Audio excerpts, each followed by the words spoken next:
কে comment করে লাগবে? আচ্ছা ফোন আছে আজকে দিতেছে একটা হ্যাঁ তো পুরোটাই আছে কমেন্ট। আচ্ছা ঠিক আছে দাঁড়ায় যাবে। হ্যাঁ আমি তো ভাবছি আপনার কটা কথা আমি জিজ্ঞেস করছি আপনার সাথে নাকি ঠিক আছে ঠিক আছে ওকে তাহলে সামনে দিকে তাকাতেন roll camera ready hello hello বলি একটু হ্যালো একটু hello okay roll camera 3 2 0 action. Hello আসসালামু আলাইকুম, আশা করি সকলে ভালোই আছেন। Sorry for being late. আমরা যা আসলে বিগত কয়েকদিন থেকে ঢাকায় আসলে আমরা যে ধরনের আসলে পরিস্থিতি দেখছি, আসলে টাইম মতো কোথাও উপস্থিত হওয়াটা খুবই টাফ। তো ক্লাসটা শুরু করার কথা ছিল 8টার সময়, বাট উই অলরেডি 30 মিনিটের মতো আমাদের লেট হয়ে গেছে। So first of all sorry for that. So আসেন আমরা আজকে যে ক্লাসটা শুরু করার কথা ছিল এবং যে টপিকটা পড়ানোর কথা ছিল সেটা পড়াবো। তো বেসিক্যালি আমাদের বলার কথা মানে আজকের যে ক্লাসটা আছে নতুন কিছু আমরা পড়বো না, আজকে আমাদের হচ্ছে রিভিউ ক্লাস। আমাদের হচ্ছে চ্যাপ্টার আমরা ক্লাস 3, 4 and 5 এটা মানে বলা হচ্ছে, বাট এটা বেসিক্যালি হবে মানে অধ্যায়ের কথা।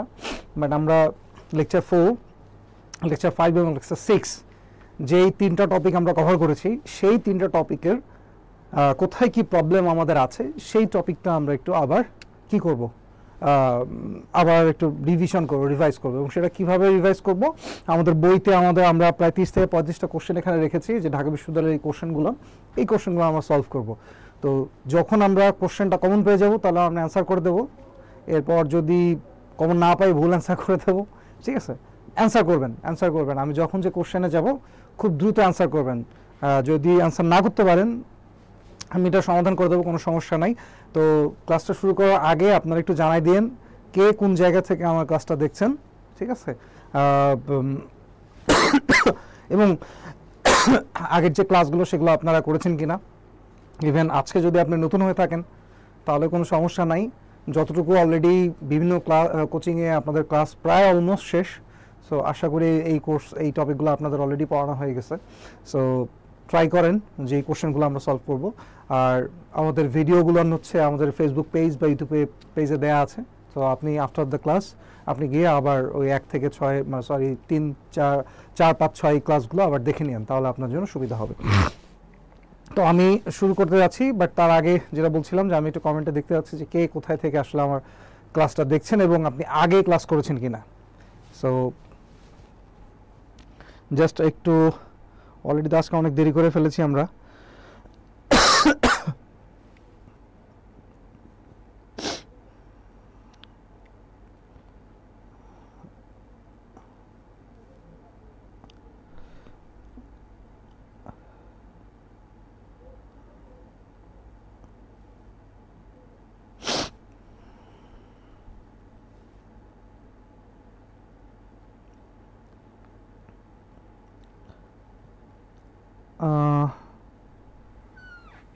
আসেন তো ঠিক আছে, আমরা একটু প্রবলেম ফেস করছি, তো আমরা পরে কমেন্ট চেক করবো, বাট আমরা আগে একদম সরাসরি কোশ্চেন সলভে চলে যাই। ফার্স্টে একটা কোশ্চেন দেওয়া আছে, আই থিঙ্ক এই কোশ্চেনটা আমরা অলরেডি সলভ করেছি, মানে এই টপিকটা আমরা কভার করেছি।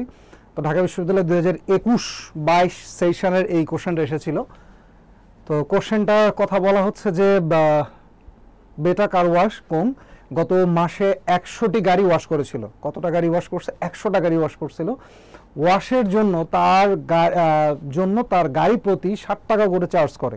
তাই একটা ইন্টারেস্টিং ব্যাপার দেখেন, মানে আসলে ঢাকা বিশ্ববিদ্যালয়ের ম্যাথগুলো যাতে ক্যালকুলেশনের সুবিধা হয় এই জন্য খুব বড় কিন্তু আসলে ক্যালকুলেশন আসে মানে খুব বড় কোনো নাম্বারস থাকে না, যে নাম্বারগুলো থাকে যাতে উইথাউট ক্যালকুলেটারে খুব ইজিলি সলভ করে দেওয়া যায়। এটা আসলে ঢাকা বিশ্ববিদ্যালয় এই ব্যাপারটাও খেয়াল রাখছে। এটাও মানে দেখে খুব ভালো লাগছে যে স্টুডেন্টের উপর প্রেশার দিচ্ছে না, মানে দিতে পারতো যে 1 কোটি বা 10 কোটি বা 10 লাখ এইরকম সামথিং একটা অ্যামাউন্ট দিতে পারতো, বাট দেখেন অল্প অ্যামাউন্ট করে দিচ্ছে যাতে আমাদের ক্যালকুলেশন সুবিধা হয়। এরপর যেটা বলছে যে 100টি গাড়ি ওয়াশ করেছিল এবং ওয়াশের জন্য তার গাড়ি প্রতি 60 টাকা করে চার্জ করে। ওই মাসে কোম্পানির শুধু 83 টাকা ইউটিলিটি এবং 300 টাকা মজুরি, 31 টাকা সাবান বাবদ খরচ হয়। মজুরি বাবদ তা বাবদ অর্থ পরিশোধ করা হয়েছিল, কিন্তু ইউটিলিটি এবং সাবান বিল পরিশোধ করা হয় নাই। এরকম একটা সিনারিওর কথা বলা হচ্ছে যে কিছু জিনিস তারা ক্যাশে পে করছে এবং কিছু জিনিস তারা আসলে ক্যাশ করে নাই। এই ক্ষেত্রে বিটার নিট আয় বা লোকসান কত। আমাকে এখানে তার যে টোটাল যে রেভিনিউটা থাকে, টোটাল রেভিনিউ থেকে টোটাল এক্সপেন্সটা বাদ দেওয়ার পর যে অ্যামাউন্টটা থাকবে সেটা হচ্ছে আমার নিট প্রফিট অথবা লস। ঠিক আছে, যদি প্লাস ফিগার থাকে তাহলে নিট প্রফিট, আর যদি মাইনাস ফিগার থাকে তাহলে হচ্ছে নিট লস, এটা থাকতে হবে। এইটা আমাকে ক্যালকুলেশন করেছে। সো আপনারা যারা এই বোর্ডের ম্যাথটা দেখতে পাচ্ছেন তারা আপনারা একটু ফার্স্ট এই ম্যাথটা করে ফেলেন এবং আমাকে অ্যান্সার বলেন যে এটার অ্যান্সার কত হবে। এটার অ্যান্সার একটু বলে ফেলেন যে এটার অ্যান্সারটা আসলে কত হবে। যদি আপনারা না পারেন কোনো সমস্যা নাই, আমি এটার অ্যান্সার করে দিচ্ছি। আপনারা আগে ট্রাই করেন যে এটা আসলে আপনারা পারেন কি পাচ্ছেন কি পাচ্ছেন না।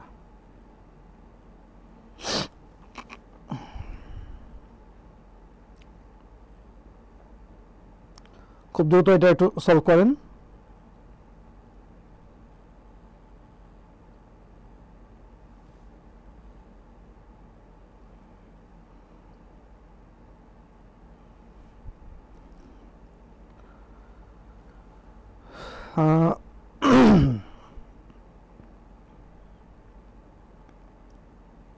এটার অ্যান্সার কি হবে বলেন তো?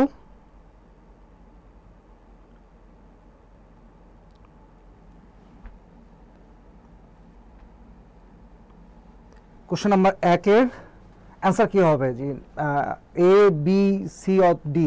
এই নাম্বার বলছে 386 টাকা নিট লোকসান, 286 টাকা নিট আয়, 325 টাকা নিট আয় এবং 325 টাকা নিট লোকসানের কথা বলা হয়েছে। সো আমরা আসলে কোন অ্যান্সারটা পিক করব? এটা আমরা আসলে কোন, আচ্ছা তার আগে আমাদেরকে একটু খেয়াল করতে হবে যে আসলে ম্যাথটা নগদান ভিত্তিতে করতে বলছে নাকি বকেয়া ভিত্তিতে করতে বলছে। ঠিক আছে, যদি কিছু না বলা থাকে তাহলে আমরা ধরে নেব যে এই ম্যাথটা বকেয়া ভিত্তির কথা বলা হয়েছে, বিকজ অফ গ্যাপ কিন্তু বা মডার্ন অ্যাকাউন্টিং বা IFRS IAS সবাই কিন্তু এই যে বকেয়া ভিত্তি যেটা বা অ্যাক্রুয়াল বেসিস, এই বেসিসটাকে হচ্ছে সমর্থন করে। সো নগদান ভিত্তিতে যে শুধু ট্রানজ্যাকশন হবে এই ব্যাপারটাকে কিন্তু গ্যাপ সমর্থন করে না বা মডার্ন অ্যাকাউন্টিং কিন্তু সমর্থন করে না। তো যেহেতু কিছু বলা নাই তাহলে আমরা ধরে নেব এটা মডার্ন অ্যাকাউন্টিং অনুযায়ী কোশ্চেন বা অথবা গ্যাপ অনুসারে কোশ্চেন বা IAS অনুসারে কোশ্চেন, তাহলে আমরা ধরে নেব হচ্ছে বকেয়া ভিত্তিতে করা হয়েছে। আর বকেয়া ভিত্তি মানে কি? বকেয়া ভিত্তি মানে হচ্ছে যদি কোনো ট্রানজ্যাকশন হয় আমরা দেখব যে এটা আসলে অর্থের লেনদেন হোক বা না হোক, অর্থাৎ এটা নগদে হোক বা ধারে হোক, সেটা আমাদের দেখার আসলে বিষয় না। আমরা দেখবো যে ট্রানজ্যাকশন হয়েছে কিনা। যদি ঘটনাটা অর্থের মূল্য দ্বারা পরিমাপযোগ্য হয়, যদি ঘটনাটা দুইটি পক্ষ জড়িত থাকে এবং যদি আর্থিক অবস্থার পরিবর্তন হয়, তাহলেই সেই ঘটনাটাকে আমরা লেনদেন বা ট্রানজ্যাকশন হিসেবে গণ্য করব। দেন সেক্ষেত্রে সেই লেনদেনটা আসলে নগদে হয়েছে না বাকিতে হয়েছে, এটা আসলে বকেয়া ভিত্তির কথা না, এটা হচ্ছে নগদান ভিত্তির কথা। নগদান ভিত্তির কথা হচ্ছে যদি নগদে ট্রানজ্যাকশন হয় তাহলে সে রিকগনাইজ করবে, আর যদি বাকিতে ট্রানজ্যাকশন হয় তাহলে সে রিকগনাইজ করবে না। আর বকেয়া ভিত্তি হচ্ছে নগদানের ট্রানজ্যাকশনে রিকগনাইজ করবে, বাকিতে ট্রানজ্যাকশনে রিকগনাইজ করবে। তো এই ম্যাথটার ক্ষেত্রে আমাদেরকে এখানে একটা বলে দিয়েছিল যে আমরা ইউটিলিটি এবং সাবান বিল পরিশোধ করা হয় নাই, সমস্যা নেই, তারপরে এটা আমাদের ইনক্লুড আসবে। তো আমরা যদি দেখি এই মাসে আমাদের নিট আয় কত, নিট আয় বলতেছে আমাদের 100 ইন্টু 700 কত হবে? এই যে দেখেন এই ম্যাথটা যদি আমরা দেখি যে এখানে কত 700, মানে 100 ইন্টু 700, তাহলে আমাদের 100 ইন্টু 7, তাহলে হচ্ছে আমাদের টোটাল রেভিনিউ হচ্ছে 700। এখান থেকে আমরা কি মাইনাস করব? এখান থেকে মাইনাস করব হচ্ছে 83 টাকা ইউটিলিটি বিল, 83 টাকা ইউটিলিটি বিল। আর এরপরে হচ্ছে কত আমাদের মজুরি, কত মজুরি হচ্ছে 300 টাকা, আর এরপরে হচ্ছে সাবান আমাদের 31 টাকা। এই সবগুলো যদি বাদ দেই তাহলে দেখা তো কত পাই? আই থিঙ্ক এই সবগুলো বাদ দিলে আমাদের আসে 386 টাকা, সরি 286 টাকা। এইটা হচ্ছে কি আমাদের টোটাল প্রফিট। আমাদের কিন্তু এটা মাইনাস আসে নাই, দেখেন এটা কিন্তু বড়, 700 বড়, আর যেগুলো খরচ আসছে সেগুলো হচ্ছে ছোট। তো 700 থেকে এটা বাদ দেওয়ার পরও আমরা এটা পাই। তো এটা হচ্ছে আমাদের টোটাল প্রফিট। আশা করি সকলে বুঝতে পারছেন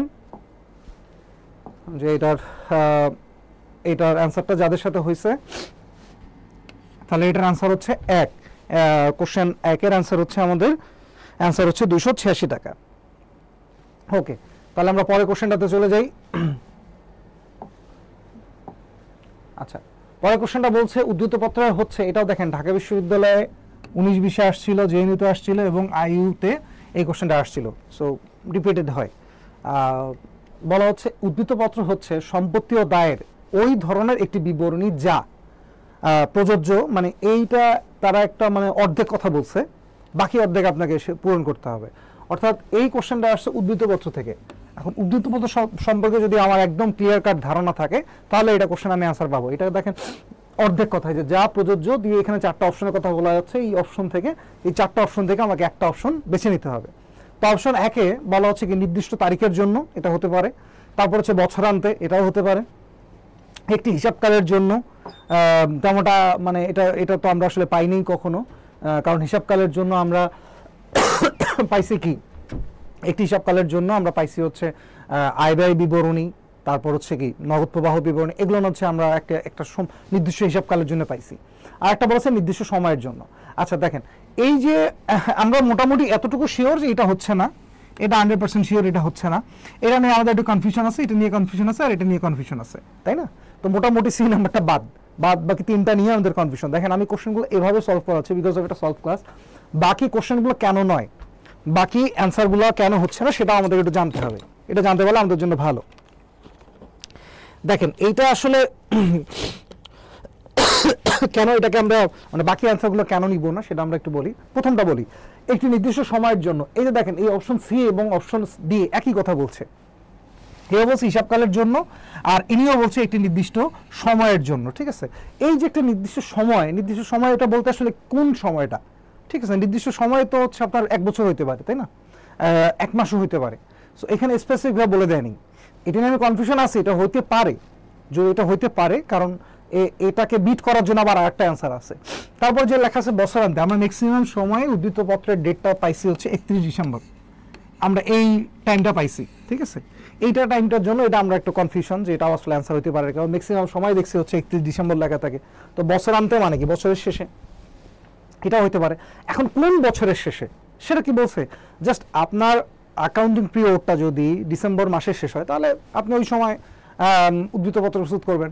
আপনার অ্যাকাউন্টিং পিরিয়ড যদি জুলাইয়ের 31 তারিখে শেষ হয়, জুলাই মাসে শেষ হয়, তাহলে আপনি জুলাই 31 তারিখে আপনার উদ্ধৃতপত্র প্রস্তুত করবেন। সো এখানে কিন্তু স্পেসিফিকভাবে বলে দেওয়া নাই। কিন্তু এই দেখেন অপশন এতে বলা হচ্ছে একটি নির্দিষ্ট তারিখের জন্য। ঠিক আছে, I think this is the best answer.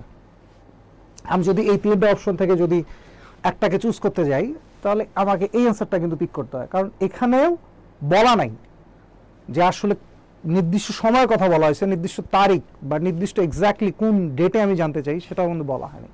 বছরান্তে এখানেও স্পেসিফিক বলা হয়নি। আর এই অপশন এতে একদম বলে দিছে যে একটি নির্দিষ্ট তারিখের জন্য, অর্থাৎ উদ্ধৃতপত্রটা আমাদের একটা নির্দিষ্ট তারিখ বা নির্দিষ্ট সময় বিন্দু একদম স্পেসিফিক বলে দিবে যে 31 ডিসেম্বর কোম্পানিটার অ্যাসেট, লাইবিলিটি ও ওনার সিকিউরিটির পরিমাণটা কি, সেটা জানার জন্য আমরা উদ্ধৃতপত্র বা ব্যালেন্স শিট প্রস্তুত করে থাকি। সো এইটা আপনি চাইলে যে কোনো সময় তৈরি করতে পারেন, যে কোনো সময় আপনি আপনার কোম্পানির আর্থিক যে অবস্থা আছে আপনার কোম্পানির যে আর্থিক অবস্থা আছে সেটা জানার জন্য আপনি যেটা করতে পারেন সেটা হচ্ছে এই ব্যালেন্স শিটটা আমরা তৈরি করতে পারি। তাহলে এটার আনসার কি হচ্ছে? আমরা এটার আনসার সহজে অলরেডি তাহলে বুঝে গেছি। তাহলে এটার আনসার হবে একটি নির্দিষ্ট তারিখ, অথবা দেখেন প্রশ্নে এই তারিখ যদি নাও আসতে পারে, কারণ এটা অলরেডি যেহেতু একবার আসছে, তাহলে এখানে আর কি কি থাকতে পারে? তারিখের পরিবর্তে দিনের থাকতে পারে, একটি নির্দিষ্ট দিনের মানে তো কি, তারপর নির্দিষ্ট সময় বিন্দু থাকতে হবে। ঠিক আছে, সময় যদি বিন্দু বলে তাহলে কিন্তু আবার ওইটা হবে। ঠিক আছে, ধরেন নির্দিষ্ট সময় আর নির্দিষ্ট সময় বিন্দু কিন্তু কথাটা সেম না। নির্দিষ্ট সময় বলতে বোঝাচ্ছে একটা টাইম পিরিয়ড, লাইক 1 তারিখ থেকে 30 তারিখ একটা টাইম পিরিয়ড, 1 মাস থেকে 12 মাস এটা একটা টাইম পিরিয়ড। ঠিক আছে, এটা হচ্ছে নির্দিষ্ট সময়। এই ধরেন আমি ক্লাসটা শুরু করার কথা, আমার ক্লাস 8টা থেকে 9টা পর্যন্ত, 1 ঘন্টা আমি ক্লাস নেবো, দিস ইজ মাই নির্দিষ্ট সময়। আর এক্স্যাক্টলি এখন কয়টা বাজে, এই টাইমটা হচ্ছে সময় বিন্দু। সো আমরা যখন উদ্ধৃতপত্র প্রস্তুত করতে যাই তখন একটা তারিখের আমরা বের করি যে ওই তারিখে আসলে কোম্পানিটার অ্যাসেট, লাইবিলিটি বা ওনার সিকিউরিটির পরিমাণটা কত। ঠিক আছে, আশা করি এই আনসারটা আপনাদের ক্লিয়ার হয়ে গেছে। সো এখন আমরা চলে যাব নেক্সট ক্লাসে, নেক্সট কোশ্চেনে। 3 নম্বর কোশ্চেনে বলা হচ্ছে গাংসিল এক্সপ্রেস ভুলক্রমে 50,000 টাকার বকেয়া সেবা আয় সমন্বয় সাধন করেনি, আর্থিক বিবরণীতে এর ফলাফল কি হবে? বুঝতে পারছেন কোশ্চেনটা? আবার পড়েন। গাংসিল এক্সপ্রেস ভুলক্রমে 50,000 টাকার বকেয়া সেবা আয় সমন্বয় সাধন করেনি, আর্থিক বিবরণীতে এর ফলাফল কি হবে? দেখেন বেসিক্যালি এই কোশ্চেনটা ফাইন্ড আউট করাটা টাফ, যে এই কোশ্চেনটা আসলে সমন্বয় জাবেদা থেকে এসেছে নাকি আমাদের আর্থিক বিনিময় থেকে এসেছে, তাই না? সো আমরা দুটোই পড়বো। আমার মনে হয় আমি সমন্বয় জাবেদাটা এখনো কি পড়িয়েছি, আমার মনে হয় না পড়িয়েছি, বাট আমি আর্থিক বিনিময়টা পড়িয়েছি, ঠিক আছে? সো কোশ্চেনটা যে কোনো পার্টটা থেকে আপনি দেখতে পারেন, যেহেতু আর্থিক বিনিময়ের কথা বলা হচ্ছে আর কোশ্চেনটা সলভ করতে হবে আপনার সমন্বয়, ঠিক আছে? সমন্বয় জাবেদা এইটা আপনাকে জানতে হবে যে সমন্বয় জাবেদাটা কি। যদি না করে থাকি তাহলে সমস্যা নাই, ইনশাআল্লাহ নেক্সট ক্লাসে আমাদের সমন্বয় জাবেদা আসবে। সো এটার আনসারটা বলেন দেখি, এটার আনসার কি হবে? যদি আপনি সেবা আয় সমন্বয় সাধন করেনি, সে রিকগনাইজ করে নাই, সে যে 50,000 টাকার কাউকে হচ্ছে সেবা দিয়েছিল সেটা রিকগনাইজ করে নাই, মানে সে এটা কল্পনায়, মানে সে রেকর্ড করে নাই, লেখে নাই। সো এর পরিবর্তে এটা যে লিখলো না, এইটার কারণে আমার আর্থিক ফলাফলের আসলে কি ধরনের ঝামেলা হইতে পারে সেটা একটু সে জানতে যাচ্ছে। তো বলেন তো এটার আনসার কি?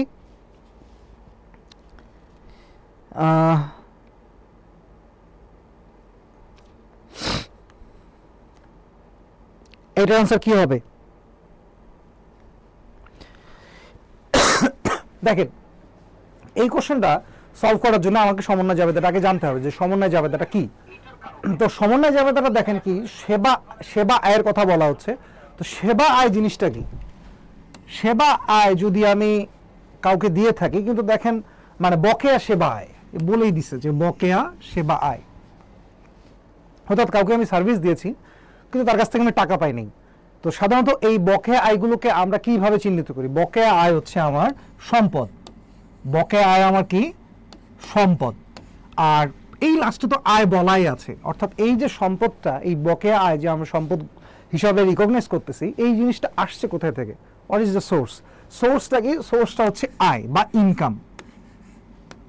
সকলে কি বুঝতে পারছেন আমি কি বলছি? আগে দেখেন বকেয়া সেবা আয়টা কি? বকেয়া সেবা আয় হচ্ছে আমি কাউকে সেবা দিয়েছি কিন্তু আমি তার কাছ থেকে টাকা নেই ইন ফিউচারে নেব। তো যে এই ধরনের জিনিসটাকে আমরা বকেয়া সম্পত্তি বা হচ্ছে কারেন্ট অ্যাসেট হিসেবে লিখে থাকি। তাহলে এই টোটাল জিনিসটা আমার জন্য কি? আমার জন্য হচ্ছে সম্পদ। আর এই সম্পদটা আমার কোথা থেকে আসছে? আয়। এই যে আয় বলাই আছে, আয় এই যে এটা লেখা আছে। তাহলে আমি এই দুটো লাইন লিখলাম, একটা হচ্ছে আয় আর একটা হচ্ছে আমার সম্পদ, ঠিক আছে? আমরা একটা লিখলাম হচ্ছে সম্পদ আর একটা লিখলাম হচ্ছে আমাদের আয়। আচ্ছা, এইটা যদি আমি সমন্বয় করি, মানে ধরেন আমি ভাবলাম যে আমি কারো কাছে টাকা পাবো, ঠিক আছে? আমি এটা রেকর্ড করলাম যে আমি কাউকে সেবা দিয়েছি, আমি তার কাছ থেকে টাকা পাবো, এটা আমি মনে করলাম বা লিখলাম। যদি লিখে থাকি তাহলে আমার সম্পদটা কি হবে? বাড়বে। আর আমার আয়টা কি হবে? আয়টাও হচ্ছে বাড়বে। আর আমি যদি সমন্বয় না করি, ধরেন আমি ভুলেই গেছি যে কাউকে আমি সেবা দিয়েছি, এই যেমন আমি এখন একটা ক্লাস নিচ্ছি, তাহলে এটাকে একটা সার্ভিস দিচ্ছি না? এখন এই সার্ভিসের বিনিময়ে তো অবশ্যই কিছু না কিছু তারা আমাকে দিবে, তাই না? জয় করে তো এমনি আমাকে মানে এখানে ডাকে নেই, সে তো কিছু একটা তো আমাকে দিবে। তো এই জিনিসটা নিতে আমি ধরেন ভুলে গেছি। এই যে আমি ভুলে গেলাম, তার মানে আমি রেকর্ড করলাম না। কোম্পানির পার্সপেক্টিভ আমি একটা উদাহরণ টানতেছি জাস্ট। আমি ভুলে গেছি, এই যে আমি যদি ভুলে যাই তাহলে দেখেন তো আমার আয়টা কি হবে? আয়টা কমে যাবে না? আমি ভুলে গেছি আমি এখানে ক্লাস নিছি, আমি একটা সেবা দিয়েছি, তাহলে এই যে আয়টা কমে গেল, ঠিক আমার সম্পদটাও কমে গেল, দুইটাই কম। আর যদি ধরেন আজকে টাকা নেই বাসায় গিয়ে মনে হলো আমি তো ক্লাস নিয়েছি, তো আমার টাকা কই? তাহলে আমার টাকা দেয়নি, সাথে সাথে ফোন করে বললাম যে ভাই আমার তো টাকা দেন নাই। তখন কি হবে? এই যে আমি বললাম যে ভাই আমার টাকা দেন নাই, এখন জয়গুলো আমাকে বললো যে ঠিক আছে স্যার সমস্যা নাই, নেক্সট ক্লাসে যখন আসবেন তখন দিয়ে দেওয়া হবে। তাহলে এই যে রিকগনাইজ করলো আমার টাকা, তখন কি হচ্ছে? আমার সম্পদটা বেড়ে যাচ্ছে যে আমি নেক্সট উইকে যা পাবো, এরপরে কি আমার আয়টাও বেড়ে যাচ্ছে। আর যদি আমি এটা সমন্বয় করতে বা এটা যদি আমি অ্যাডজাস্ট করতে যদি ভুলে যাই, তাহলে কি হবে? তাহলে এটা মানে এটা কি হবে? তখন হবে হচ্ছে আমার সম্পদও নাই, আমার আয়ও নাই। আর যদি আমি এটা সমন্বয় করি তাহলে হচ্ছে সম্পদও বাড়বে, আয়ও বাড়বে। এইটা হচ্ছে আমার সমন্বয় জাবেদা, ঠিক আছে? আমরা যেদিন সমন্বয় জাবেদা পড়বো ওই দিন আরো সুন্দর করে আরো ডিটেলসে এটা পড়বো। সো এখন দেখেন তো, এখন প্রশ্নে কি বলছে? সমন্বয় বলছে সেবা সাধন করেনি।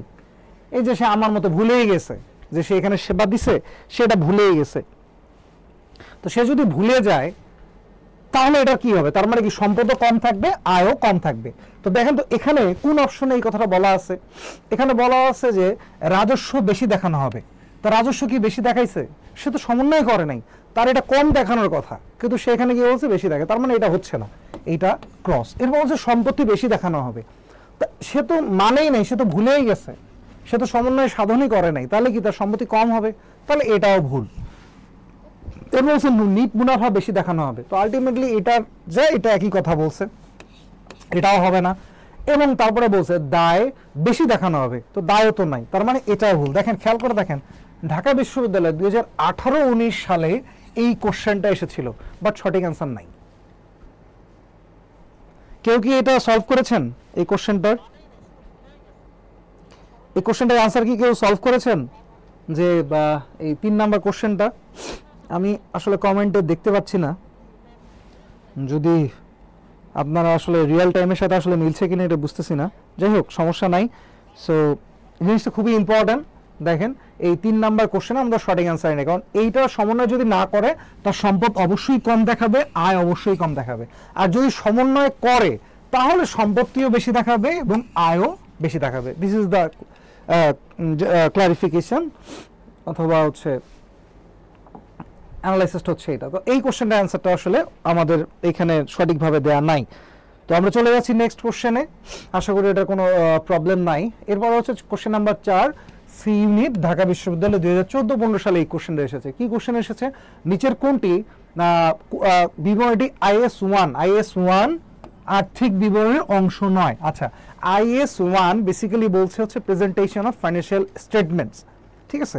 যে ফাইন্যান্সিয়াল স্টেটমেন্টগুলোর যে প্রেজেন্টেশন স্টাইলটা হয়, বা আসলে কোন জিনিসটা কোথায় গিয়ে বসবে, কোন জিনিসটা কবে আসবে, current asset, current long term asset, current liability, long term liability, এগুলো আমি কী অনুযায়ী বসবে, কখন আপনি কোনটাকে রিকগনাইজ করবেন, সেটা বেসিক্যালি বলছে হচ্ছে IS-1। সো IS-1 অনুযায়ী বলছে আর্থিক বিবরণের অংশ নয়, ঠিক আছে? আর্থিক বিবরণের অংশ বেসিক্যালি হচ্ছে 5টা। যখন অংশের কথা বলা হয় তখন বলা হয় 5টা, আর যখন বলা হয় যে আর্থিক বিবরণী কতটা প্রস্তুত করা হয় বা কতটা আর্থিক বিবরণী ইটসেলফ কতটা, তখন অ্যান্সারটা হচ্ছে 4টা। কিছু বুঝছেন কি বোঝেন না? এটা কিন্তু আমি ক্লাস অনেকবার বলছি, এটা কিন্তু অনেকবারে বলেছি যে এই কোশ্চেনটা আর্থিক বিবরণীর যদি বলা হয় কতটা, এটা একটু কমে দেওয়া যায় এসিটা। আর্থিক বিবরণী কতটা, আর্থিক বিবরণী হচ্ছে 4টা, আর আর্থিক বিবরণীর অংশ হচ্ছে 5টা। 4টা কি কি? একটা হচ্ছে আয় ব্যয় বিবরণী, তারপর হচ্ছে নগদ প্রবাহ বিবরণী, তারপর হচ্ছে জমাকৃত মুনাফা অথবা হচ্ছে মালিকানা সত্ত্ব বিবরণী, আর একটা হচ্ছে কি উদ্ধৃতপত্র বা ব্যালেন্স শিট। এই 4টা হচ্ছে আমার আর্থিক বিবরণী। আর আরেকটা হচ্ছে নোটস, যেটা আমরা বিভিন্ন দফাগুলো কোন সিস্টেমে কি করছে না করছে, ব্যাখ্যাগুলো বা কোন মেথডে কি করা হয়েছে সেইটা আমরা যেখানে দেই সেইটাকে বলা হয় নোটস। সেই নোটসটাই হচ্ছে 5 নাম্বার অংশ, সেইটাই হচ্ছে 5 নাম্বার অংশ। বাট এইটা আর্থিক বিবরণী না, অর্থাৎ ওইটার মাধ্যমে আপনি কোনো আর্থিক ইনফরমেশন পাবেন না। যেটা পাবেন সেটা হচ্ছে জাস্ট কোন মেথডে কি করা হয়েছে। সো এইটা এখানে বলছে যে এই IS-1 অনুযায়ী কোন অংশটা আসলে আর্থিক বিবরণী নয়। উদ্ধৃতপত্র এটা তো একটা অংশ, এটা নিয়ে কারো কোনো কনফিউশন আছে? এটা নিয়ে কারো কোনো কনফিউশন নাই। আচ্ছা, এরপরে বলছে ইকুইটির পরিবর্তন বিবরণী, ওই যে জমাকৃত মুনাফা বিবরণী বা মালিকানা সত্ত্বের পরিবর্তনের বিবরণী, সেটা বলছে। এরপর বলছে পরিচালকের রিপোর্ট, এটা আমরা জিন্দেগিতেও শুনি নেই, এই ধরনের কোনো রিপোর্ট আসলে আর্থিক বিবরণীর অংশ, এটা আমরা জিন্দেগিতেও শুনি নেই, but still you are confused. So এরপরে বলছে আর্থিক বিবরণীর নোট সমূহ, এটা তো আমরা পড়েছি যেটা আর্থিক বিবরণীর অংশ।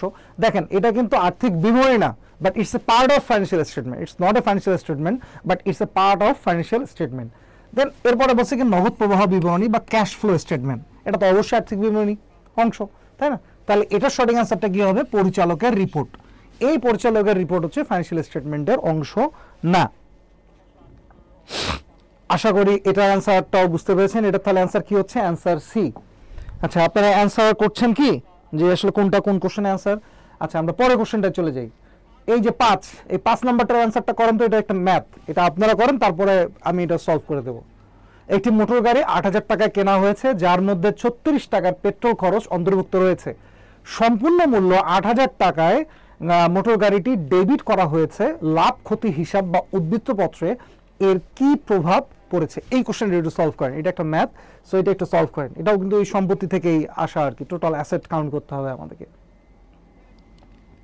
দ্য থিং ইজ 36 টাকার পেট্রোল খরচ, আপনি গাড়ি কিনছেন শোরুম থেকে, এখন গাড়িটা তো পেট্রোল থাকে না, 1 লিটার 2 লিটার একটু পেট্রোল কিনে তারপরে বাসায় নিয়ে আসতে হয়। তো ওই কথাটাই বলছে যে 8,000 টাকায়, এখন জানি না কত সালে এটা 2012-13 সালে 8,000 টাকায় গাড়ি পাওয়া যাইতো কিনা সন্দেহ, আর 36 টাকা পেট্রোল পাওয়া যাইতো কিনা, যাই হোক আপনি এটা নিচে আর কি।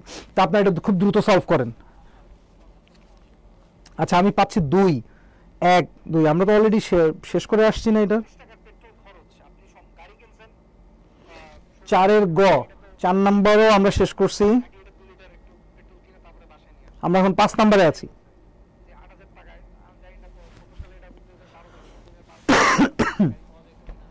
সো এটা आंसर কত হবে বলেন একটু সবাই খুব দ্রুত।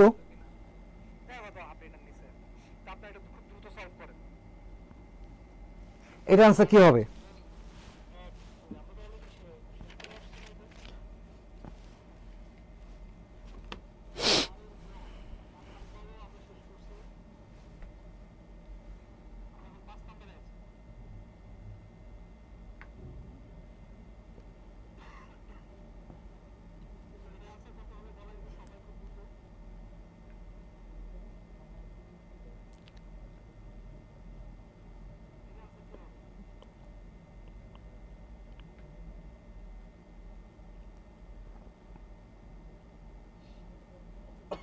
এটা কি কেউ आंसर করতে পারছেন এখন পর্যন্ত? আচ্ছা কনসেপ্টটা বোঝেন, কনসেপ্টটা কোশ্চেনটা আগে আমরা ভালো বুঝি, আমরা কোশ্চেনে आंसर সলভ মানে অপশন পড়ার আগে আমরা কোশ্চেন ভালো করে বুঝবো, এটা হচ্ছে রাইট ওয়ে। আপনি যখন প্র্যাকটিস করবেন আমরা অপশন পরে পড়বো, তারপরে হচ্ছে কোশ্চেন দেখবো। আমরা পরীক্ষা হলে যে ভুলটা করি দেখা যায় কি, আমরা আগে কোশ্চেন পড়ি, কোশ্চেন পড়ে অপশনগুলো পড়ি যে এটা বলছে, এটা বলছে, এটা বলছে, এটা বলছে, এটা বলছে। আচ্ছা এই 5টার ভিতরে অপশন এটা শুনতে ভালো লাগতেছে, সিটাও একটু কাছাকাছি মনে হচ্ছে, ওমা দেখি বিটাও তো হয়ে যায়। এই যে কনফিউশনাতে পড়ে গেছেন, আপনার টাইম নষ্ট হয়ে যাবে। বেটার হয় আগে আপনি কোশ্চেন পড়ে বুঝেন যে আসলে তারা কি চাইছে, এরপর আমরা অপশনে গিয়ে সার্চ করব যে আমি যেটা চাচ্ছি সেটা আছে কিনা। This is the best way. আচ্ছা প্রথম কোশ্চেনটা পড়ি, বলছে মোটর গাড়ি 8,000 টাকা কেনা হয়েছে, সমস্যা নাই।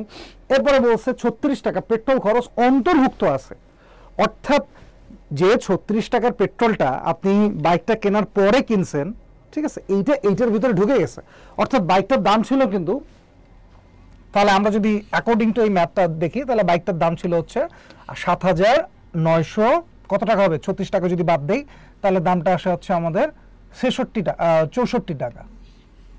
আমাদের বাইকের দামটা হচ্ছে মানে মোটর গাড়িটার দাম হচ্ছে এইটা।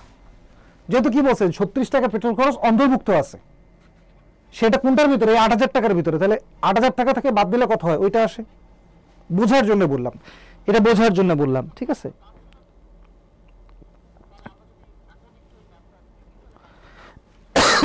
পাঁচে आंसर দিচ্ছেন অনেকে ই। আচ্ছা ঠিক আছে, আমরা আগে দেখি যে আসলে আমাদের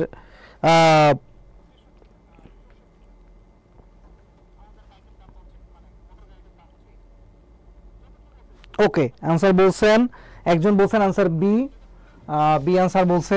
আচ্ছা আরেকজন বলছে হচ্ছে ই। আমরা দেখি কোনটা আসলে হয়, কোন आंसरটা আসলে হয় সেটা আমরা একটু দেখে নিই, ঠিক আছে।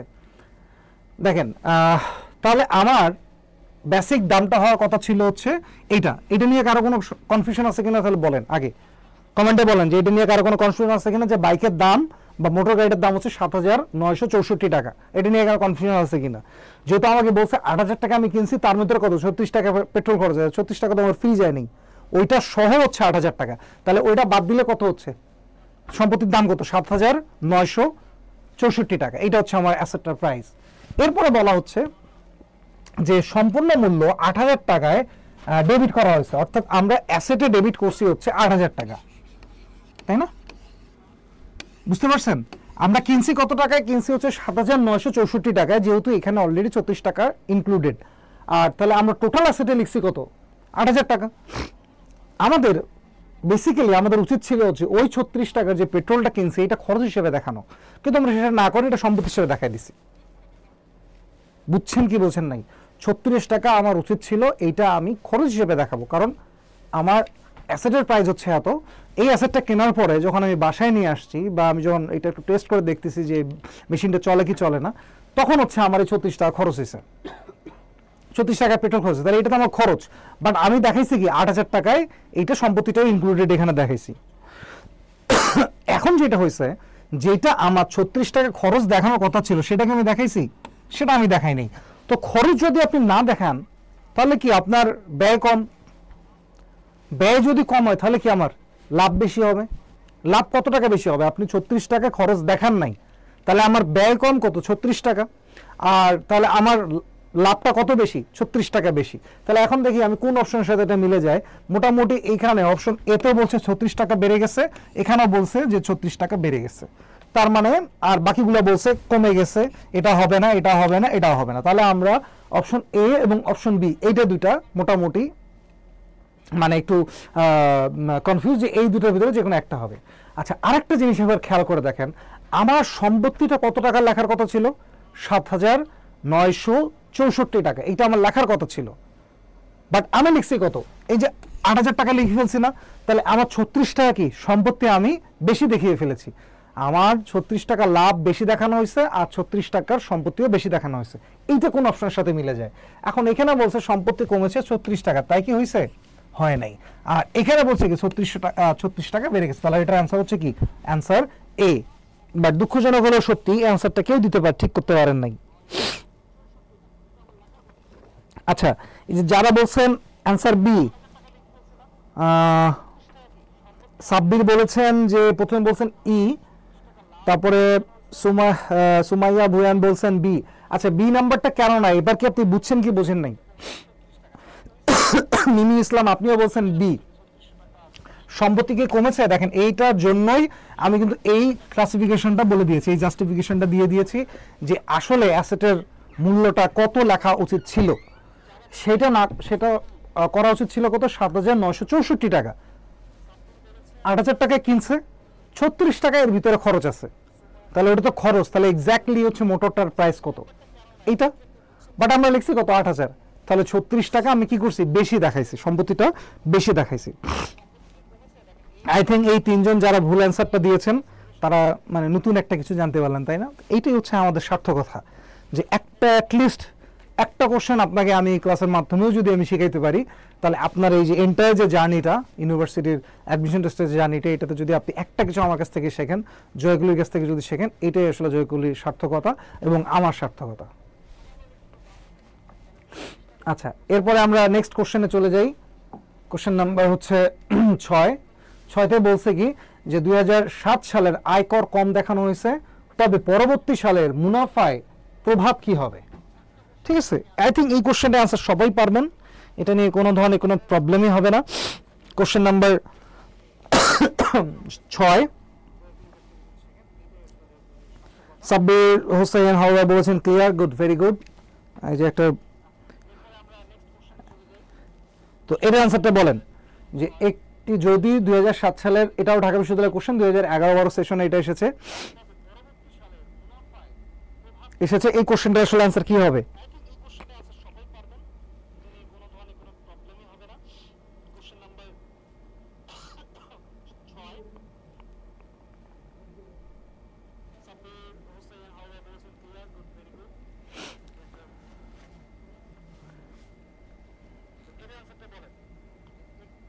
এটার অ্যান্সারটা কি হবে? 6 নম্বরের কোশ্চেনটা কি হবে? বলছে যে 2007 সালের আয়কর কম দেখানো হয়েছে,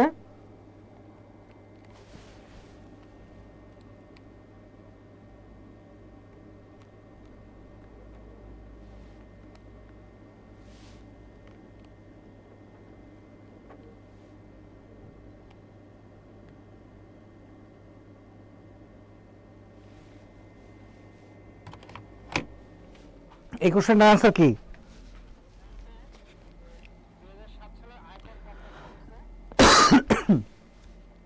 আচ্ছা দেখেন, বলছে সে আয়কর কম দেখাইছে, সে কোন বছরে কম দেখাইছে? 2007 সালে। এই যে আয়কর যদি কম দেখায়, আয়কর তার জন্য কি? আয়কর তার জন্য একটা খরচ, এক্সপেন্স। সো এই এক্সপেন্সটা সে যদি কম দেখায় তাহলে কি হবে? তাহলে ও যেই বছরে এই আয়করটা কম দেখাইছে তার মানে কি? তার ব্যয়টা কম দেখানো হয়েছে। আর তার যদি ব্যয় দেখানো কম হয় তার মানে কি? তার যে আয় বা রেভিনিউ বা ইনকাম, ইনকাম এটা কি হবে, এইটা বেড়ে যাবে, ওই বছরে কি বেড়ে যাবে, কিন্তু পরবর্তী সালের মুনাফায় কি প্রভাব ফেলবে, এটা কোনো প্রভাব ফেলবে না। আমার ওই বছরের মুনাফাটা বেড়ে যাবে, কিন্তু ওই পরবর্তী বছরের এইটার কারণে কোনো ইফেক্ট আসবে না। আমরা যদি রেভিনিউ রিকগনিশন বা ম্যাচিং প্রিন্সিপালটা যদি পড়ে থাকি, তাহলে আমরা কিন্তু ওখানে দেখেছি যে একটি নির্দিষ্ট বছরের আয় ও অর্থ অথবা নির্দিষ্ট বছরের যে ব্যয়টা থাকে সেটা ওই বছরই অফ হয়ে যায়, এটা পরবর্তী বছরে আর যায় না, তাই না? সো যেই বছরে আয় এবং ব্যয় হয়েছে ওই প্রভাবটা ওই বছরেই পড়বে, পরবর্তী বছরে জন্য যাবে না। তো এখন আমরা দেখি অপশন অনুযায়ী পড়ি যে কোন অপশনে এটা সঠিক অ্যান্সারটা বলা আছে। ঠিক আছে, কোথায় বলা আছে? বলা আছে ওই বছরের জন্য মুনাফা কমে যাবে, এটা তো হবে না, আমরা তো বললাম মুনাফা বেড়ে যাবে। সে যেহেতু খরচ কম দেখাইছে, খরচ কম দেখালে কি হবে, তার আয় বাড়বে। এরপর বলছে ওই বছরের জন্য মুনাফা বেড়ে যাবে, হ্যাঁ এটা হইতে পারে। তারপরে আমরা পরে কোশ্চেনগুলো পড়বো। মোট মুনাফা কমে যাবে, এটা তো হবে না, বেড়ে যাবে। আচ্ছা, তারপর বলছে মোট মুনাফা বেড়ে যাবে, এটাও হতে পারে। ঠিক আছে, এরপর বলছে মুনাফার প্রভাব পড়বে না, এটা তো হবেই না। তার মানে অপশন ডি এবং অপশন বি এই দুটো হওয়ার চান্সেসটা বেশি। বাট এই দুটো অপশনের ভিতরে দেখেন এক্স্যাক্টলি সঠিক কে বলছে, সে বলছে মোট মুনাফা বেড়ে যাবে। ঠিক আছে, বাট মোট মুনাফা কোন বছরে মিলে যাবে সেটা কি বলছে? কোশ্চেনে তো বলছে কি পরবর্তী সালের মুনাফায় কি হবে। তার মানে আপনি যদি প্রশ্নের অ্যান্সার এটা করেন যে মোট মুনাফা বেড়ে যাবে, তার মানে আপনি ওই কোশ্চেনটা যে আপনাকে ভুল বলে দিচ্ছে, কোশ্চেনটা যে ভুল বলতেছে, আপনি ভুল কোশ্চেনটার সাথে তাল মিলাচ্ছেন। অর্থাৎ আমরা যখন যে কোশ্চেন পড়ি এবং অপশন পড়ে যখন অ্যান্সার করার চেষ্টা করি তখন এটা ভুল হয়। দেখেন আমিও তো এটাই বলছি যে মুনাফা বেড়ে যাবে, এখন আপনিও বলছেন না মুনাফা বেড়ে যাবে, সঠিক। কিন্তু আপনি যদি এইটা অ্যান্সার করেন তাহলে আপনি এই কথাটার সাথে একমত হচ্ছেন যে পরবর্তী সালের কি পরবর্তী প্রফিট হবে যে কি মোট মুনাফা বেড়ে যাবে। বুঝতে পারছেন? দ্যাটস ওয়াই ডি নাম্বারটা ভুল অ্যান্সার, এইটা হবে না। কারণ আপনি যদি এটা বলেন তাহলে আপনি হচ্ছে ওই এটাই মানতে যাচ্ছেন যে হ্যাঁ পরবর্তী বছরের জন্য এটা মুনাফা ইফেক্ট করবে। আর এইখানে দেখেন বলছে স্পেসিফিক ভাবে বলছে ওই বছরের জন্য মুনাফা বেড়ে যাবে, তার মানে কি এই পরবর্তী বছরে কোনো প্রভাবে পড়বে না।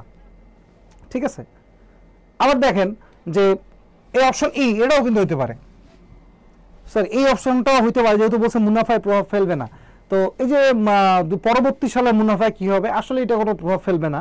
বাট ওই বছরের জন্য আমরা যদি মানে অপশন বি এবং অপশন ই এই দুটো হইতে পারে, এই দুটাও কিন্তু হইতে পারে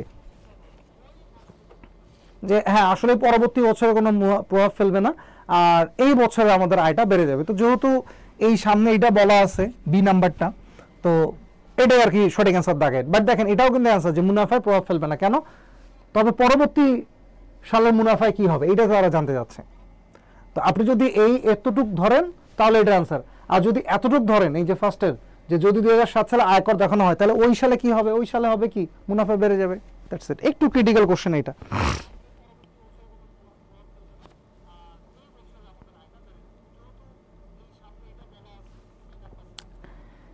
তাহলে বি হবে। গুড, ভেরি গুড, যা বুঝতে পারছেন তার জন্য ভালো।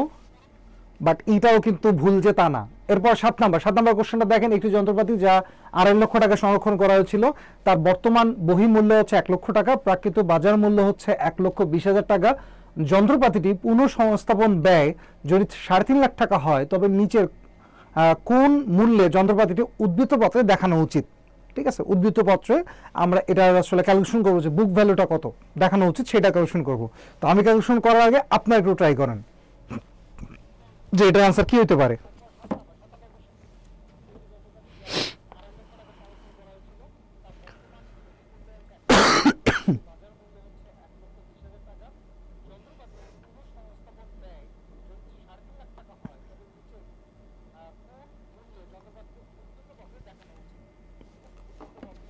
এটার অ্যান্সার কি হবে? খুব দ্রুত অ্যান্সার করেন। 6 বি, আমরা 6 তো চলে আসছি, আমরা 6 কোশ্চেনটা অলরেডি চলে আসছি, শেষ করে আসছি। আপনি অ্যান্সার করবেন 7-এর। আচ্ছা সময় কম, আমি বেশি অ্যান্সার না নিচ্ছি, আমি এটা সলভ করে দিই খুব দ্রুত। দেখেন প্রশ্ন শেষে কি বলছে, প্রশ্ন শেষে বলছে উদ্ধৃত পত্রে কত টাকা দেখানো হবে, তাই না? কত টাকায় দেখানো হবে। আমাদের একটা পাস্ট ইনফরমেশন দিচ্ছে যে একটি যন্ত্রপাতি 2.5 লক্ষ টাকা সংরক্ষণ করা হয়েছিল, পাস্ট একটা ইনফরমেশন দেওয়া হচ্ছে, তাই না? এখন এরপরে বলা হচ্ছে তার বর্তমান মূল্য, বহিমূল্য, দেখেন বহিমূল্য বলা হচ্ছে 1 লক্ষ টাকা, বাট প্রাক্কালিত বাজার মূল্য হচ্ছে 1,20,000 টাকা। আচ্ছা, আমরা জানি আমরা যখন স্থায়ী সম্পত্তির যখন লিপিবদ্ধ করি আমরা কিন্তু ক্রয় মূল্য লিপিবদ্ধ করি, এবং ক্রয় মূল্য লিপিবদ্ধ করার পর ওখান থেকে যখন পুঞ্জীভূত অবচয়টা বাদ দেই তখন কিন্তু আমরা বহিমূল্য পাই। তো সেই বহিমূল্যটাই হচ্ছে উদ্ধৃতপত্রে দেখানো হয়, কিন্তু ওই বহিমূল্য যেটা আসে বা বুক ভ্যালু যেটা আসে সেটার এক্স্যাক্টলি ফেয়ার ভ্যালু বা মার্কেট প্রাইস কিন্তু কখনো আমরা লিখি না। এই যে 1,20,000 টাকা এইটা হচ্ছে ওইটার মার্কেট ভ্যালু অথবা প্রেজেন্ট ভ্যালু। তো আমরা তো প্রেজেন্ট ভ্যালু যখন ফাইন্যান্সিয়াল স্টেটমেন্টে দেখাই তখন কিন্তু আসলে প্রেজেন্ট ভ্যালুটার আমাদের দরকার হয় না, মানে মার্কেট ভ্যালুটার দরকার হয় না। সো এইটা আমরা দেখাই না, সো এই ইনফরমেশনটা আগেই বাদ। এরপরে বলা হচ্ছে যদি সংস্থাপন পুনঃস্থাপন ব্যয় 3.5 লক্ষ টাকা হয় তবে কোন মূল্যে যন্ত্রপাতিটি উদ্ধৃতপত্রে দেখানো হবে। আচ্ছা, এই যে পুনঃসংস্থাপন বলতে কি বোঝাচ্ছে? পুনঃসংস্থাপন বলতে বোঝাচ্ছে যে মেশিনটা আসলে নষ্ট হয়ে গিয়েছিল এবং এই মেশিনটাকে আবার রিপেয়ার করতে গিয়ে আমাদের কত টাকা, 3.5 লক্ষ টাকা রাখছে। এটা কেমন ব্যাপার না যে 1 লক্ষ টাকার মেশিন সেটা ঠিক করতে আবার 3.5 লাখ টাকা লেগে গেছে। হয় মাঝে মাঝে ভেন্টেজ কিছু প্রোডাক্ট থাকে যেটার আসলে মানে মার্কেট ভ্যালু বা হচ্ছে এই মানে আপনার বুক ভ্যালু যতটা থাকে এর থেকে ঠিক করতে দেখা গেছে এর বেশি লাগে, বাট আবেগ থাকে তারপর আপনি এটা ঠিক করেন যে না এটা আমার এটাই লাগবে। এখন বলেন এটার আসলে অ্যান্সারটা কি হবে? এটা ঢাকা বিশ্ববিদ্যালয় কোশ্চেন 2004-05 শিক্ষাবর্ষে এই কোশ্চেনটা আসছিল। সাথে অ্যান্সার বলছেন সি, যা জাস্ট পুনঃস্থাপন ব্যয় বলছেন।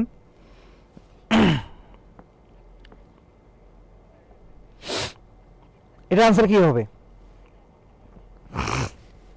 দেখেন 1,20,000 টাকা হবে না, এটা আমরা শিওর। এটা আমরা কোশ্চেন পড়ার সাথে সাথে বুঝে গেছি 1,50,000 হবে না, সরি 1,20,000 হবে না। এবার বলছে 2,20,000 নাই, 1.5 লাখ টাকার কথা বলা আছে, 1.5 লাখ টাকা আমাদের প্রশ্নে কোথাও নাই, এটাও হবে না। আচ্ছা, এরপর আমরা দুইটা জিনিস নতুন করে জানতে চাচ্ছি, সেটা হচ্ছে উদ্ধৃতপত্রে আমরা আগেই বললাম যে ক্রয় মূল্য লিপিবদ্ধ হয় এবং এরপর থেকে যখন পুঞ্জীভূত অবচয় বাদ দেই তখন যে ভ্যালুটা পাওয়া যায় সেটাকে বলা বুক ভ্যালু। সেই বুক ভ্যালুটা আমরা কি করি, লিপিবদ্ধ করি।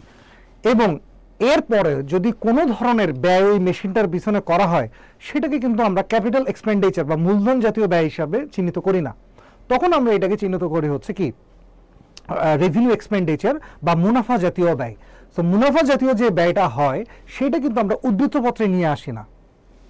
আশা করি জিনিসটা কি বুঝতে পারছেন যে আমরা উদ্ধৃতপত্রে দেখাই হচ্ছে ক্যাপিটাল এক্সপেন্ডিচার যে মূলধন জাতীয় ব্যয়, কিন্তু এই যে মেশিনটার পুনঃসংস্থাপন ব্যয় এই ব্যয়টা আমরা হচ্ছে আমাদের মুনাফা জাতীয় ব্যয় অর্থাৎ রেভিনিউ এক্সপেন্ডিচার। এই রেভিনিউ এক্সপেন্ডিচারটা কখনোই উদ্ধৃতপত্রে আসে না, উদ্ধৃতপত্রে আসে হচ্ছে ক্যাপিটাল এক্সপেন্ডিচারটা। সো বর্তমানে এই মেশিনটার বহিমূল্য হচ্ছে 1 লক্ষ টাকা। সো আমি উদ্ধৃতপত্রে এই 1 লক্ষ টাকাটাকেই দেখাবো, আর বাকি যে 3.5 লক্ষ টাকা এইটা আমি দেখাবো হচ্ছে আমার আয় ব্যয় হিসাবে। বুঝতে পারছেন? আয় ব্যয় হিসাবে দেখাবো। আচ্ছা, প্রশ্ন এখানে আরো একটা হতে পারে, তাহলে কখন আমরা এই পুনঃসংস্থাপন ব্যয়টা ক্যাপিটাল এক্সপেন্ডিচারে দেখাবো? যদি মেশিনটাই আমরা পুরোনো ক্রয় করে থাকি। দেখেন এই মেশিনটা কিন্তু কোথাও বলে নাই যে মেশিনটা পুরোনো ক্রয় করা হয়েছিল। ধরেন একটা পুরোনো মানে এসি বা নষ্ট এসি আপনি একটা পারচেস করছেন, তো নষ্ট এসি যে পারচেস করছেন এটা তো আপনার ব্যবহার উপযোগী না, আপনি নষ্ট এসি কম দামে পারচেস করছেন। ধরেন একটা এসির দাম মার্কেট ভ্যালু হচ্ছে 60,000-70,000 টাকা, আপনি 5-7,000 টাকাটা নষ্ট এসি কিনে রাখছেন, যে ভাবছেন যে এটার পিছনে যদি আপনি আরো 10-12,000 টাকা খরচ করেন তাহলে এটা ব্যবহার উপযোগী হবে। তো যতক্ষণ পর্যন্ত আপনি ব্যবহার উপযোগী করেন নাই, যতক্ষণ আপনি ব্যয় করবেন সম্পূর্ণটাই হচ্ছে ক্যাপিটাল এক্সপেন্ডিচার। আপনি যেদিন এই জিনিসটা ব্যবহার করবেন এরপরে যদি এটা নষ্ট হয়, এরপরে যদি এটা ঠিক করেন তখন সেটা হবে আপনার পুনঃসংস্থাপন ব্যয়। বুঝতে পারছেন? সো এই মেশিনটা যদি পুরোনো মেশিন হইতো, যে পুরোনো মেশিন ক্রয় করা হয়েছে সেটার দাম 1 লক্ষ টাকা এবং ওই মেশিনটার পুনঃস্থাপন বা মানে ব্যবহার উপযোগী করার জন্য আমাদের আরো 3.5 লক্ষ টাকা ব্যয় করা হয়েছে, তখন আমরা ক্যাপিটাল এক্সপেন্ডিচার বা মূলধন জাতীয় ব্যয়ের মধ্যে 4.5 লক্ষ টাকা দেখাইতাম। কত টাকা দেখাইতাম? 4.5 লক্ষ। কারণ আমরা কিনছি কত টাকা? 1 লক্ষ টাকা দিয়ে, আরো ব্যয় করছি কত? 3.5 লক্ষ টাকা। তাহলে টোটাল যে ব্যয়টা সেটা হচ্ছে আমার 4.5 লাখ টাকা। এইটা হচ্ছে আমি উদ্ধৃতপত্রে দেখাবো। আর এখানে কি বলছে? আগেই নতুন একটা সম্পত্তি কিনছিল, যেটা থেকে অলরেডি অবচয় নেওয়া, অপুঞ্জীভূত অবচয় নেওয়া হয়ে গেছে, নেওয়ার পর এটার দাম কত, 1 লক্ষ টাকা। তাহলে এই মূল্যে হচ্ছে আমরা লিপিবদ্ধ করব। এখন এই 1 লক্ষ টাকা কি অপশনে কোথাও আছে? দেখেন 3.5 লক্ষ এখানেও নাই, 80 এখানেও নাই, 20 এখানেও নাই, বিতে এখানেও নাই। তাহলে অ্যান্সারটা হচ্ছে উপরের কোনোটাই নয়। নিমি ইসলাম বলেছেন 7-এর সি। আপনি কি বুঝতে পেরেছেন যে আসলে কেন আসলে 7-এর অ্যান্সারটা হবে ই, সি নয় কেন, এটা কি বুঝতে পারছেন? ওকে, আমরা চলে যাই নেক্সট কোশ্চেনে। বলা হচ্ছে নিচের কোন বর্ণনা স্থায়ী সম্পদের সঠিক ব্যাখ্যা প্রদান করে? বলা হচ্ছে নিচের কোন বর্ণনা স্থায়ী সম্পদের সঠিক বর্ণনা করে। আচ্ছা, সে একটা জাস্টিফিকেশন চাচ্ছে অ্যাবাউট কি, আমাদের ফিক্সড অ্যাসেট বা স্থায়ী সম্পত্তি। তা আমরা এখন এই ইয়াগুলো পড়ি একটু, যে কি ধরনের ব্যাখ্যা দেওয়া হয়েছে এখানে। অপশন এতে কি বলা হয়েছে দেখেন তো, স্থায়ী সম্পদকে ক্রয় করা হয় ব্যবসা করার জন্য। কতটা 100% সত্যি এটা হতে পারে, কারণ আমরা আসলে স্থায়ী সম্পত্তি কখনো বিক্রয় করার জন্য কি পারচেজ করা হয় না। আচ্ছা, এরপরে বলছে যে অপশন সিতে কি বলা হচ্ছে, পরে অপশনটা কি বলা হচ্ছে, এরপরে বলছে স্থায়ী সম্পত্তি ক্রয় করা, মানে স্থায়ী সম্পত্তি হচ্ছে ব্যবসা করার জন্য ক্রয়কৃত ব্যয়বহুল দ্রব্য। কথাটা আংশিক সত্যি, ঠিক আছে। সাধারণত স্থায়ী সম্পত্তিটা ক্রয় করতে একটু টাকা পয়সা লাগে, ধরুন ল্যান্ড, বিল্ডিং, যন্ত্রপাতি, এই জিনিসগুলো কিনতে একটু টাকা পয়সা লাগে, সো এটাও হইতে পারে। এরপরে বলছে যে স্থায়ী সম্পত্তি হচ্ছে এমন একটি দ্রব্য যার ভবিষ্যতে কোনো প্রকার আর্থিক মূল্য থাকে না। হ্যাঁ, এটা তো একদম ভুল কথা, এটা তো একদমই ধরেন যে বাদ, ঠিক আছে। এরপরে বলা হচ্ছে স্থায়ী সম্পদের আয়ুষ্কাল দীর্ঘ হয় এবং ভবিষ্যতে যার আর্থিক মূল্য থাকে এবং বিশেষ করে পুনঃ বিক্রয়ের উদ্দেশ্যে ক্রয় করা হয় না। দেখেন এটাও কিন্তু সঠিক অ্যান্সার। তাহলে দেখেন মোটামুটি আমরা এ, বি এবং ডি এই তিনটা অ্যান্সারে কিন্তু মোটামুটি হয়, কিন্তু এখন দেখেন এই তিনটার ভিতরে আপনার তো বেস্ট অ্যান্সারটা দেখাইতে হবে। দেখেন এটা কিন্তু 2023-24 লাস্ট ইয়ারের কোশ্চেন। তাহলে এখন এই ক্ষেত্রে আপনারা কি করবেন? এইখানে কিন্তু তিনটাই অপশনে অ্যান্সার হয়। যদি বলতো যে নিচে কোন বর্ণনাটি স্থায়ী সম্পদের সঠিক ব্যাখ্যা প্রদান করে না, আমরা চোখ বন্ধ করে কিন্তু এটা দেখাইতে পারতাম। আমরা কি করতে পারতাম? চোখ বন্ধ করে এটা কিন্তু দেখাইতে পারতাম।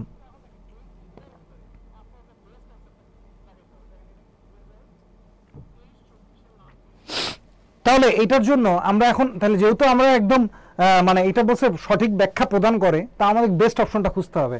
তো বলছে যে স্থায়ী সম্পত্তি ক্রয় করা হয় ব্যবসা করার জন্য, তাই না? ব্যবসা করার জন্য। সো এই অপশনটা একটু মানে কেমন কেমন মনে হচ্ছে যে হ্যাঁ এটা কিন্তু সঠিক, আমি বলতেছি না এটা ভুল, এটা সঠিক, বাট এটা পূর্ণাঙ্গ অর্থটা প্রকাশ করে না। যে ধরেন ব্যবসা করতেছেন এরপরে আপনি আবার বিক্রি করে দিলেন, এটাও কি হইতে পারে কিনা। এরপরে অপশন সিতে বলা হচ্ছে স্থায়ী সম্পদ হচ্ছে এমন একটি দ্রব্য, ও এটা তো বাদ দিলাম। ব্যবসায়ী সম্পদ হচ্ছে ব্যবসা করার জন্য যে ক্রয়কৃত ব্যয়বহুল দ্রব্য। হ্যাঁ, ব্যয়বহুল দ্রব্য হবে, এটাও স্বাভাবিক, এটাও সত্যি কথা, বাট একদম অ্যাপ্রোপ্রিয়েট না। কিন্তু আপনি যদি ডি নাম্বারটা খেয়াল করে দেখেন, ডি নাম্বারে বলছে আয়ুষ্কাল কত হবে, অবশ্যই দীর্ঘ হবে, ভবিষ্যতে আর্থিক মূল্য থাকবে এবং বিশেষ করে পুনঃ বিক্রয়ের উদ্দেশ্যে ক্রয় করা হয় না। এইটাই হচ্ছে আমার মেইন পয়েন্ট। আমার কোম্পানির স্থায়ী সম্পত্তি হওয়ার জন্য যে মেইন যে স্টেপটা সেটা হচ্ছে এটা। সো যেহেতু আমার ডি নাম্বারের সাথে মিলে যাচ্ছে, তো আমি এটার অ্যান্সার দেখাবো হচ্ছে কত, ডি। আচ্ছা, এরপর আমরা পরের কোশ্চেনটা চলে যাই। আবারও একটা ম্যাথ আমরা পাচ্ছি, ও এটা তো আমরা সলভ করেছি। নিচের কোনটি অলিক সম্পত্তি, এটা অ্যান্সার করেন। কোশ্চেন নাম্বার 9, নিচের কোনটি অলিক সম্পত্তি। আচ্ছা, তার আগে আমরা অলিক সম্পত্তিটা জানতে হবে। অলিক সম্পত্তিটা কি? অলিক সম্পত্তি হচ্ছে একটা কোম্পানির বড় ধরনের ক্ষতি, কোম্পানির বড় ধরনের ক্ষতি বা বড় ধরনের ব্যয়, যেটা আসলে খুব ইজিলি রিকভার করা সম্ভব না। উইদিন 1 ইয়ার, 2 ইয়ার অথবা 3 ইয়ার্সের ভিতরে রিকভার করা সম্ভব না। ইভেন অনেক সময় দেখা যায় 5-10 বছরও এটা রিকভার সম্ভব হয় না, এত বড় ধরনের একটা ক্ষতি হয়ে যায় বা এত বড় ধরনের একটা খরচ হয়ে যায়। তো ওই ক্ষতিটাকেই জাস্ট লাইক অ্যাসেট হিসেবে চিন্তা করা হয়। লাইক ধরেন আপনার এই মোমেন্টে আপনি ধরছেন যে আপনার ধরেন ঢাকা শহরে একটা ফ্ল্যাট আছে, এই যে ধরতেছেন আছে, ঠিক আছে, আপনি খুঁজে দেখছেন যে কোথায় আছে না আছে, বাট আপনি মনে মনে হচ্ছে একটু বড়লোক ভাব নিচ্ছেন যে হ্যাঁ আমার কোথাও না কোথাও আছে, হয়তো আজকে না ইন ফিউচারে হবে, মানে হয় না, এই আশায় তো আমরা বেঁচে থাকি যে ইন ফিউচারে আমাদের হবে, তাই না? সো কাইন্ড অফ এই কোম্পানি ইমাজিন করে যে ওই যে ক্ষতিটা, মানে এটা খুব সহজে যদি আমি আপনাকে বুঝাই, একটা কথা আছে না যে অল্প শোকে কাথর আর অধিক শোকে পাথর, মনে আছে? যে আপনার দুঃখটা এত বেশি আপনি পাথর হয়ে গেছেন, আপনার চোখ দিয়েও পানি পড়তেছে না। অনেক সম্পত্তিটা কাইন্ড অফ এরকম যে আপনার খরচের পরিমাণটা এত বেশি হয়ে গেছে বা ক্ষতির পরিমাণটা এত বেশি হয়ে গেছে যে আপনি অ্যাডজাস্টই করতে পারতেছেন না। না আপনি লস দেখাচ্ছেন, না আপনি ব্যয় দেখাতে পারতেছেন, তাহলে আপনি কি দেখাবেন? ধরে নিচ্ছেন যে হ্যাঁ আছে, এটা সম্পত্তি হিসেবে দেখালাম। ধরেন এত বড় ক্ষতি যে প্রথম বছরেই আমার প্রাথমিক খরচ 10 কোটি টাকা। সো এই 10 কোটি টাকা আপনি যদি রিকভারি করতে চান তাহলে আপনার প্রোডাক্টের প্রাইস অনেক বেশি হয়ে যাবে, শেয়ার বিক্রি করতে হচ্ছে অনেক কম দামে, অনেক বড় ধরনের ক্ষতি। এটা আপনি 1 বছরে বা ওই দিন 2-3 বছরে রিকভার করতে পারবেন না।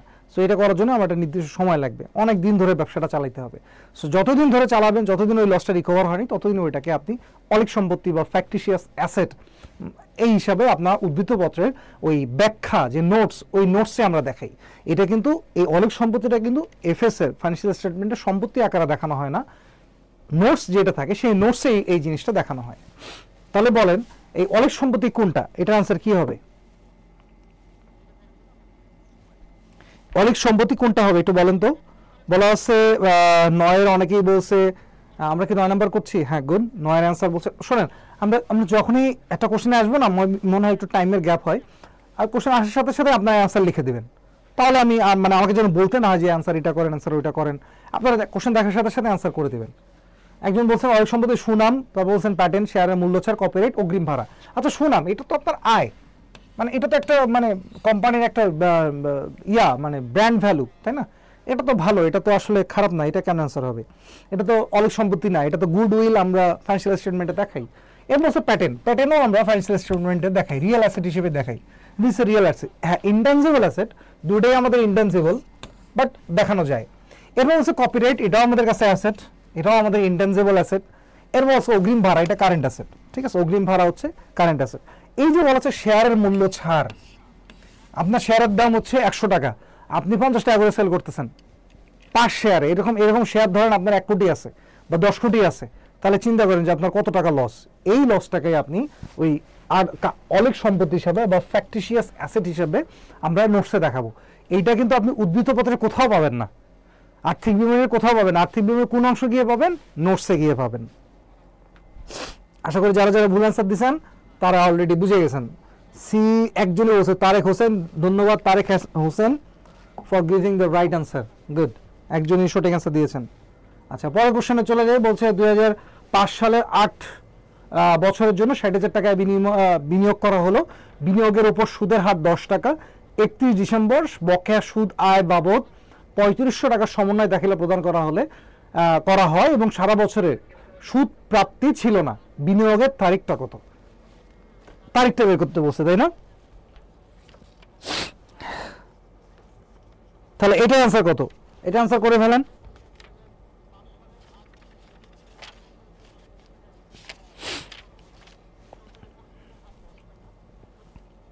এটা অ্যান্সারটা কি হবে? আচ্ছা, এটার ব্যাখ্যা কিন্তু খুব সুন্দর করে আমাদের জয়গুলি যে বইটা, এই যে হিসাব বিচিত্রা, এই বইয়ের যে পেজ নাম্বার আপনার হচ্ছে 403, খুব সুন্দর করে ব্যাখ্যাটা দেওয়া আছে। তো এটা আপনারা একটু দেখে নিয়েন, তারপরে আমি একটু বলছি। আপনারা আগে অ্যান্সারটা দেন, দেখি কে কেমন অ্যান্সারটা দেন।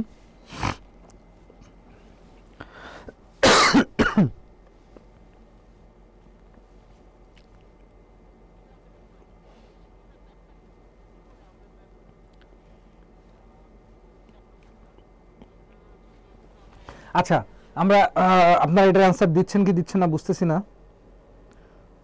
ও অ্যান্সার 9 অ্যান্সার দিয়ে দিছে অলরেডি, এ এবং সি। একজন বলছেন এ, একজন বলছেন সি। আচ্ছা, আমরা সলভে যাই, ঠিক আছে? দেখেন 60,000 টাকা বিনিয়োগ করছেন, সুদের হার কত? 10 টাকা বা 10%। সো 10% যদি হয় তাহলে পার ইয়ার আমরা কত টাকা সুদ পাবো সেটা আগে আমরা দেখি। তো 60,000 টাকার ইন্টু 10% ইকুয়ালস টু কত হয়? 6,000 টাকা। এইটা হচ্ছে আমার টোটাল সারা বছরের সুদ। সারা বছর আমি 60,000 টাকা পাবো। তাহলে 12 মাসে এটা যেহেতু অর্ধেক, মানে একটা সার্টেন অ্যামাউন্ট দেওয়া, তার মানে আমার পুরো বছর ইনভেস্টমেন্টটা হয়নি। তাহলে এটাকে যদি আমি 12 দিয়ে ভাগ দেই তাহলে আমি পাচ্ছি 500 করে। তাহলে পার মান্থ আমার ইন্টারেস্ট হচ্ছে 500 টাকা করে। সো আমি টোটাল যে আমি সুদটা পাইছি সেটা হচ্ছে 3500 টাকা। তাহলে টোটাল অ্যামাউন্ট যদি আমার 3500 টাকা হয়, সেখান থেকে আমি দেখলাম যে পার মান্থ আমার 500 টাকা, তাহলে এটা দিয়ে যদি ভাগ দেই তাহলে আমি পেয়ে যাচ্ছি 7, তাই না? 5 × 7 = 35। তাহলে এই যে 7, তার মানে কি আমি 7 মাস ইনভেস্ট করছি, বাকি 5 মাস ইনভেস্ট করি নাই। বুঝছেন ব্যাপারটা? আমার টোটাল ইনভেস্টমেন্ট টাকা হচ্ছে 6000 টাকা, পার মান্থ আমি বের করলাম হচ্ছে 500 টাকা। আমি সারা বছর বিনিয়োগ যেটা করছি সেটা বাবদ 3500 টাকা পাইছি। তাহলে হচ্ছে আমি 500 টাকা করে যে ভাগ করি, তাহলে আমি 7 মাসের ইনভেস্টমেন্ট কালেক্ট করছি। বাকি বছরের শুরুর 5 মাস আমার ইনভেস্টমেন্ট ছিল না। তাহলে আমি এখন কাউন্ট করব কোন 5 মাস আমার ইনভেস্টমেন্ট ছিল না। জানুয়ারি থেকে, জানুয়ারি, ফেব্রুয়ারি, মার্চ, এপ্রিল, মে, অর্থাৎ মে মাস পর্যন্ত, মে মাসের 30 তারিখ পর্যন্ত আমার কোনো ইনভেস্টমেন্ট ছিল না। হয় অ্যান্সারটা হবে 30 মে, নতুবা অ্যান্সারটা হবে জুন 1। বুঝছেন? হয় অ্যান্সারটা 30 মে নতুবা জুন 1, কারণ 30 মের 1 তারিখ থেকে 30 মে পর্যন্ত 1 মাস, এই 5 মাস আমার কোনো ইনভেস্টমেন্ট ছিল না। আমার ইনভেস্টমেন্ট শুরু হয়েছে হয় 30 মে থেকে নতুবা 1 জুন থেকে। তাহলে হয় অ্যান্সার এটা হবে নতুবা অ্যান্সার এটা হবে। তো এখন কোনটা অ্যান্সার এখানে আছে? 1 জুন আছে, তাহলে এইটাই অ্যান্সার। ডি হবে না, 1 জুলাই না, জুলাই হলে তো হচ্ছে কি আপনি 5 মাসে ইনভেস্টমেন্ট টাকা পাইছেন, ঠিক আছে, বাট আপনি তো টাকা পাইছেন 7 মাসের, ইনভেস্ট করেন নাই 5 মাসের। তাহলে জানুয়ারি থেকে 5 মাস বাদ দেন। ওকে, তাহলে নেক্সট কোশ্চেনে চলে যাই। নেক্সট কোশ্চেন আমাদের কি বলছে? নেক্সট কোশ্চেন বলছে প্যাটেন্ট কি ধরনের সম্পত্তি? প্যাটেন্ট কি ধরনের সম্পত্তি, কি ধরনের অ্যাসেটটা হচ্ছে আমাদের প্যাটেন্ট? তো এটা কি নগদ সম্পত্তি? না। স্থায়ী সম্পত্তি? হ্যাঁ হইতে পারে। অলেখ সম্পত্তি? না। চলতি সম্পত্তি? না। অস্পর্শনীয় সম্পত্তি হইতে পারে। প্যাটেন্ট তো ধরা যায় না, বুঝতে পারছেন? এই দুটো অ্যান্সার হইতে পারে। দেখেন এটাও কিন্তু ঢাকা বিশ্ববিদ্যালয় সহ অনেক জায়গায় এই কোশ্চেনটা আসছে। তাহলে এটা আসলে সঠিক অ্যান্সারটা আমরা কি দেখাবো?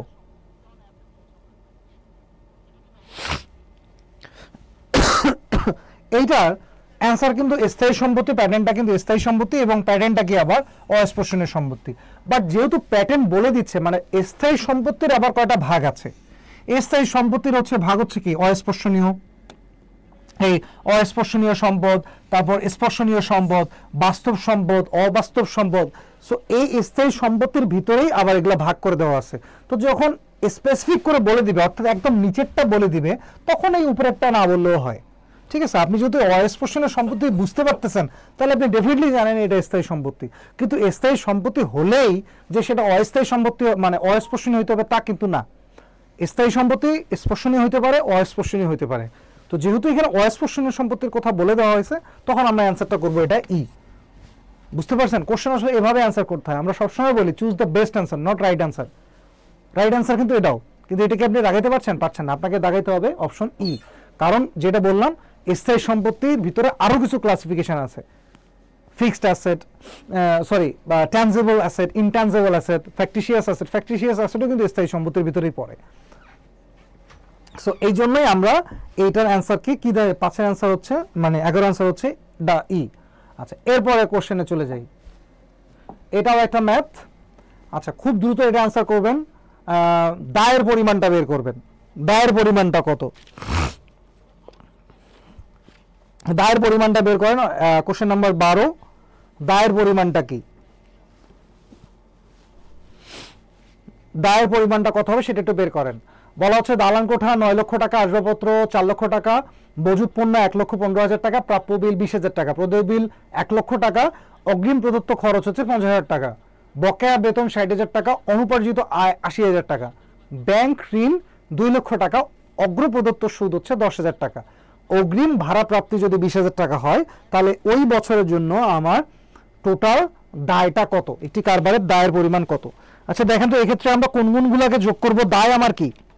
প্রদেয় বিল আমার জন্য দায়। তাহলে এখানে প্রদেয় বিলটা কত? 1 লক্ষ টাকা, এইটা আমি নেব। আচ্ছা, এরপরে অগ্রিম প্রদত্ত খরচ, এটা আমার জন্য কি? অ্যাসেট। এরপরে হচ্ছে বকেয়া বেতন, এটা আমার জন্য কি?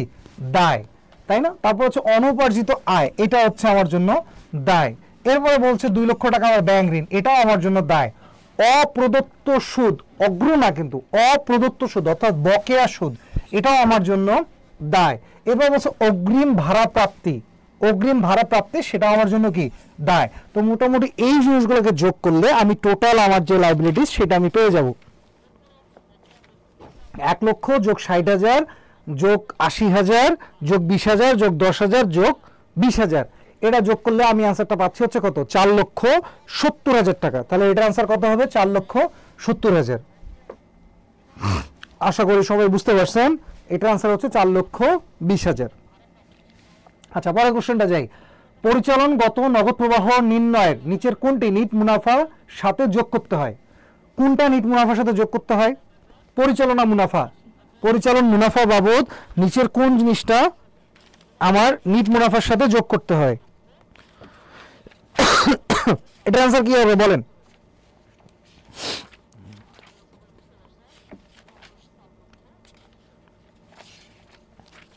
নিচের কোনটি আমি যোগ করব, নিট মুনাফার সাথে আমি যোগ করব?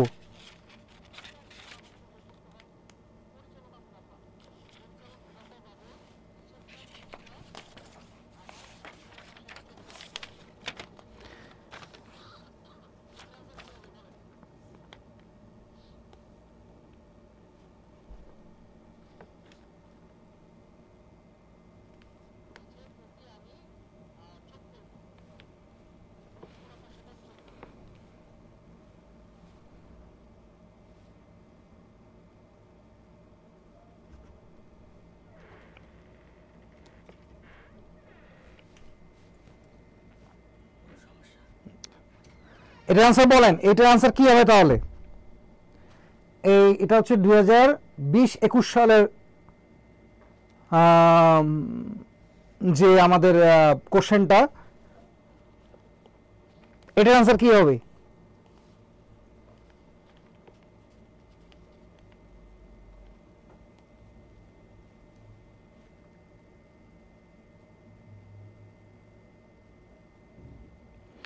আচ্ছা এই কোশ্চেনটা আই থিঙ্ক এটা আমাদের মানে আমি একটু কমেন্টগুলো একটু দেখে নেই, পিছিয়ে গেলাম মনে হয় নাকি।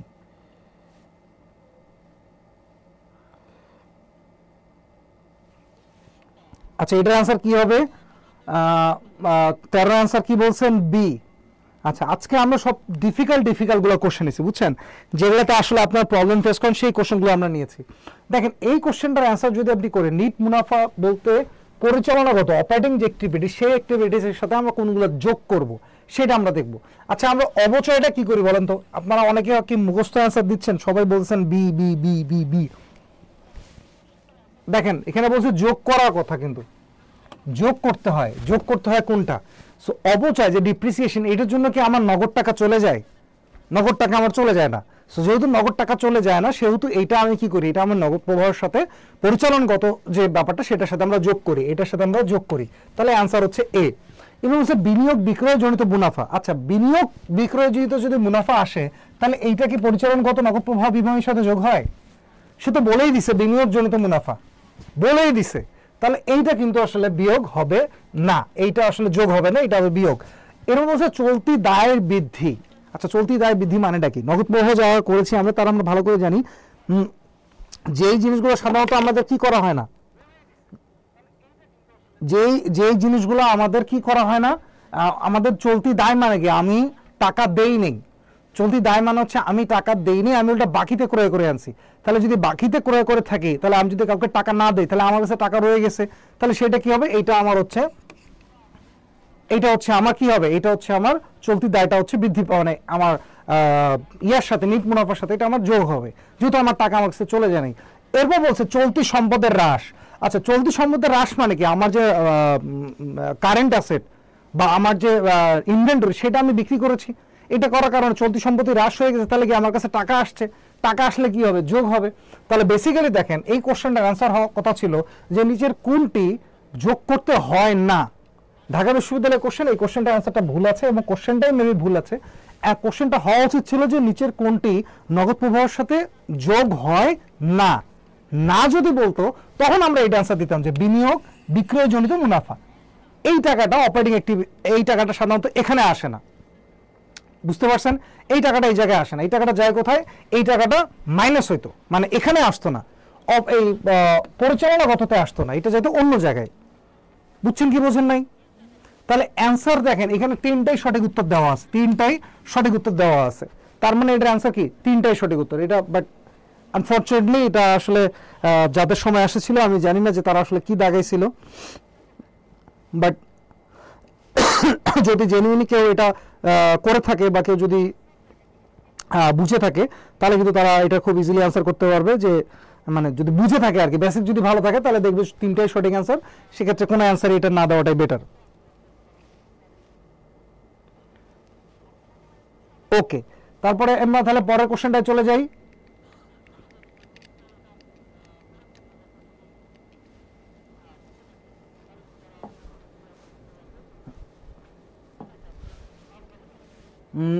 জিএসটি, এটা হচ্ছে জিএসটি একটা কোশ্চেন আসছিল। দেখেন এই কোশ্চেনটার অ্যান্সার কি হবে বলেন তো? একই কোশ্চেন একটু চেঞ্জ হয়ে আসছে, বলছে পরিচালনাগত নগদ প্রবাহ বিবরণীতে নিট মুনাফার সাথে যোগ করতে হয়। এটার অ্যান্সার কি হবে? পরিচালনাগত, দেখছেন পরিচালনাগত, এই কোশ্চেনটা সঠিক আছে, এটার অ্যান্সার কি হবে?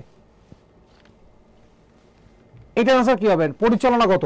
আমরা জানি সম্পদ রিলেটেড যে ট্রানজাকশন সেটা যায় বিনিয়োগে, দায় চলে যায় হচ্ছে ফাইন্যান্সিং এ, এবং এই যে বিনিয়োগ তো বলাই আছে। তাহলে এই যে অ্যান্সারটা হচ্ছে অবচয়, অবচয় এইটা হচ্ছে অ্যান্সার, এইটা সঠিক অ্যান্সার হচ্ছে অবচয়। বুঝতে পারছেন? তাহলে 14 অ্যান্সার হচ্ছে সি, আর আগেরটার সঠিক অ্যান্সার 3টাই ছিল।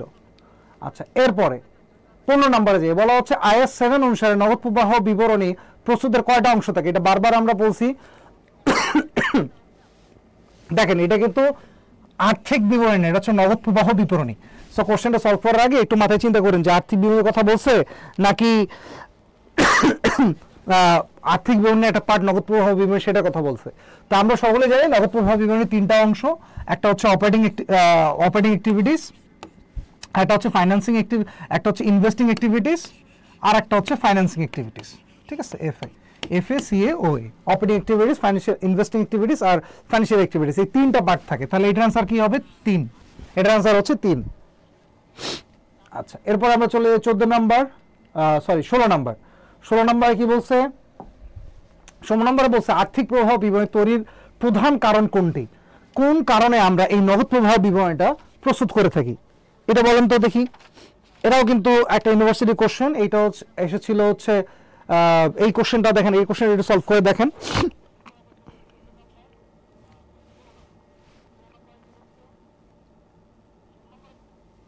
এটা আনসার কি হবে বলেন তো?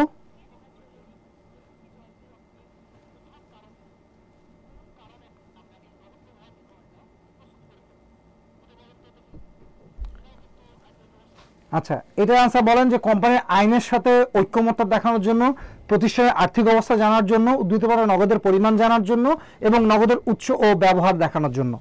এই 16 নম্বর আনসার কি হবে? আচ্ছা, সো কোম্পানি আইনের সাথে ঐক্যমত্যের জন্য এটা ঠিক আছে, বাট অ্যাপ্রোপ্রিয়েট না। প্রতিষ্ঠানের আর্থিক অবস্থা জানার জন্য আমরা উদ্ধৃতপত্র প্রস্তুত করে থাকি, নগদ প্রবাহ বিবরণী না। উদ্ধৃতপত্রে নগদের পরিমাণ জানার জন্য এটাও না, বাট এই যে দেখেন নগদের উৎস ও ব্যবহার, এটা হচ্ছে সঠিক উত্তর। সো নগদ প্রবাহ বিবরণী তৈরি আমরা করি যে নগদের যে আমাদের উৎসটা বা এটার যে ব্যবহারটা, কোন কোন জায়গায় আমরা নগদ টাকা ইউজ করছি সেটা দেখানোর জন্য আমাদের এটা চলে আসে, এইটা দেখাইতে হয়। আচ্ছা, এরপরে কোশ্চেনটা যাই 17 নাম্বার। দেখেন 17 নাম্বার কোশ্চেনটা কি বলছে?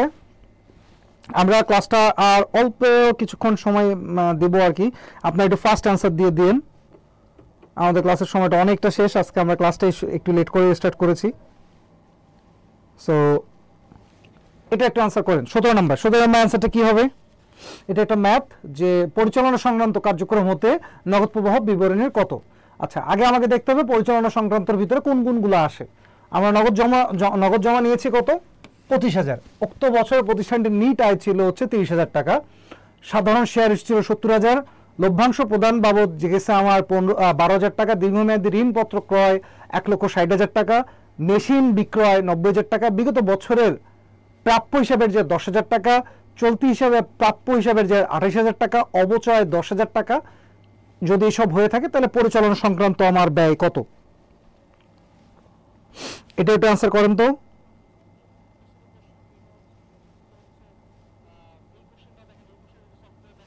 এটা অ্যান্সার বলেন, এই কোশ্চেনটার অ্যান্সার কত হবে? খুব দ্রুত বলেন, ফাস্ট।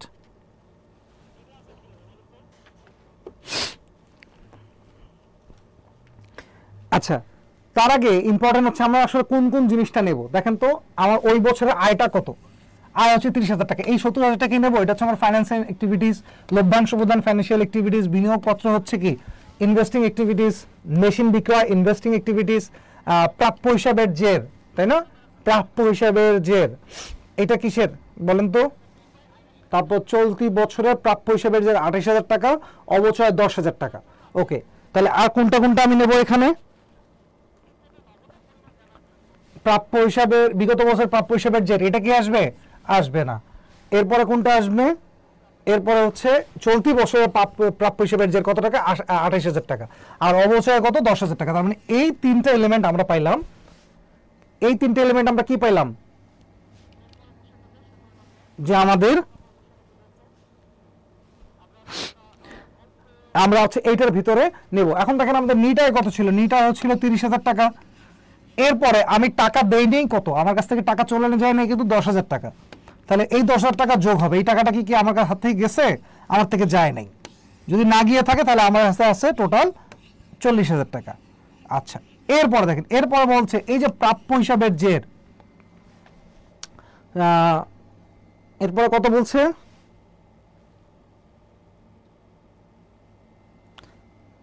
প্রাপ্য হিসাব কত টাকা ছিল? প্রাপ্য হিসাবের জের ছিল আমাদের হচ্ছে চলতি বছর প্রাপ্য হিসাব ছিল 28,000 টাকা।